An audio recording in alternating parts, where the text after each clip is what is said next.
மருத்துவ உலகத்தில் ஒன்று இருக்குதுங்க. அதாவது ஒரு நோய் வர்றக்கான அடிப்படை காரணிகளே தெரியலன்னா அதை இடியோபதிக்குன்னு சொல்லிடுவாங்க, எங்களால் கண்டுபிடிக்க முடியல அப்படின்னு சொல்லிடுவாங்க. ஆனால் இது காரணமே இல்லாமல் தான் இது வருதுன்னு சொன்னாலுமே கூட இன்னைக்கு மருத்துவ உலகத்தால் புரிஞ்சிக்க முடியல, தெரிஞ்சிக்க முடியல. ஏன் இந்த பிபி வருதுங்கிற விஷயத்தை தெரிஞ்சுக்க முடியல, குறிப்பாக அந்த பிரைமரி எசென்சியல் ஹைப்பர் டென்ஷன் ஏன் வருதுங்கிறத கண்டுபிடிக்க முடியல.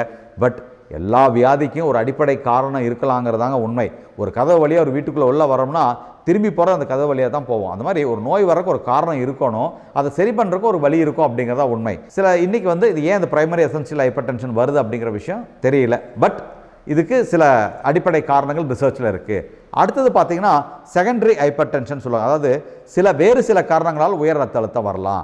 அது வேறு சில காரணங்கள் என்னென்னு பார்த்தீங்கன்னா, சில பேர்த்துக்கு பார்த்தீங்கன்னா சிறுநீரக கோளாறு இருக்கும், அந்த மாதிரி இருக்கக்கூடியவங்களுக்கு பிபி வரும். சிலருக்கு இது சிறுநீரகத்துக்கு மேலே அட்ரினல்னு ஒரு கிளாண்ட் இருக்குது, அதில் சில கட்டிகள் வரும், பியோக்ரோமோசைட்டோமான்னு சொல்லுவாங்க மருத்துவ ரீதியாக. அது இருந்தாலும் உயர் ரத்த அழுத்தம் வரலாம். அடுத்தது சிலருக்கு பார்த்தீங்கன்னா இந்த தைராய்டு ப்ராப்ளம் இருக்கும், அவங்களுக்கு இந்த மாதிரி வரலாங்க.